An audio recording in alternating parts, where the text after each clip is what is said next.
सुस्वागतम। मैं हिंदी शिक्षक विनय कुमार सिन्हा हिंदी की कक्षा में आप सबों का बच्चों स्वागत करता हूँ। आज हिंदी में हम पढ़ेंगे भाषा, लिपि और व्याकरण। सबसे पहले भाषा के बारे में हम लोग बात करें। भाषा एक साधन है आपसी विचारों को, मनोभावों को अभिव्यक्त करने का। यह एक सशक्त साधन है। जितने भी ब्रह्मांड में जीव जंतु हैं, संसार के सारे जीव जंतु अपनी मनोविचार को अभिव्यक्त करने के लिए कुछ न कुछ ध्वनि, कुछ न कुछ आवाज उत्पन्न करते हैं। मनुष्य भी कम्युनिकेट करने के लिए, अपने उद्गार को अभिव्यक्त करने के लिए, मनोविचार को अभिव्यक्त करने के लिए लिखित रूप में और मौखिक रूप में भाषा का प्रयोग करता है।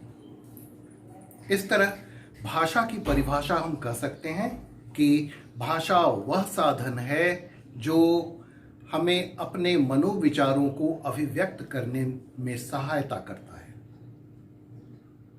लिपि, भाषा के लिखने की विधि को लिपि कहते हैं। कई लिपियां हैं, जैसे देवनागरी लिपि, जैसे रोमन लिपि, गुरुमुखी आदि। लिपि जैसे हिंदी में और संस्कृत, हिंदी और संस्कृत की लिपि को कहते हैं देवनागरी लिपि। इसी तरह बोली भी हमारे पाठ में है। बोली एक क्षेत्रीय भाषा है। एक क्षेत्रीय भाग में, थोड़े से भाग में, छोटे भाग में जिसे बोला जाए वो बोली कहलाती है। उदाहरण के लिए भोजपुरी, मगही, मैथिल आदि। सन 1949 ईस्वी में, 14 सितंबर 1949 ईस्वी में भाषा को इतना सशक्त साधन बनाया गया कि आखिर सरकार ने इसे राजभाषा की उपाधि दी। राजभाषा के रूप में स्वीकृत कर लिया। राजभाषा उस भाषा को कहते हैं जिसे राज्य में अधिक से अधिक, देश में अधिक से अधिक लोग बोलते हों, वह राज्य भाषा है। बच्चों, मैं आपको बता दूं कि मौखिक भाषा अस्थाई भाषा बिल्कुल नहीं। लिखित भाषा ही अस्थाई भाषा है। अगर लिखित भाषा न होती, ये परिष्कृत नहीं हुई होती, तो आज हम इतिहास के बहुत सारी घटनाओं को जान नहीं पाते। हमारे प्राचीन काल के बहुत सारे धरोहरों से हम अनभिज्ञ रह जाते।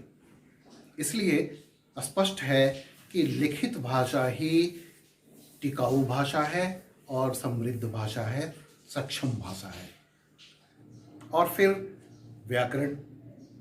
व्याकरण हमें यह सिखाता है कि हम किस तरह शुद्ध बोल सकें, शुद्ध लिख सकें, शुद्ध पढ़ सकें। हमें शुद्ध लिखने, बोलने, पढ़ने में व्याकरण सबसे अधिक मदद करता है। व्याकरण वह साधन है। व्याकरण की परिभाषा हम कहेंगे कि व्याकरण वह साधन है जो हमें शुद्ध बोलना, लिखना, पढ़ना आदि सिखाता है। संसार में अनेक भाषाएं बोली जाती हैं। हमारी हिंदी भाषा भी उनमें से एक सशक्त और सबसे समृद्ध भाषा है। इसका जन्म संस्कृत से हुआ और फिर धीरे धीरे परिष्कृत होता हुआ आज हिंदी अनेक देशों में बोली जाने वाली भाषा है। स्पष्ट है कि आप भाषा, व्याकरण, लिपि आदि के बारे में अच्छी तरह जान चुके होंगे। अंत में मैं कहूँगा कि मेरे इस वीडियो को लाइक, सब्सक्राइब और शेयर अवश्य करें। धन्यवाद।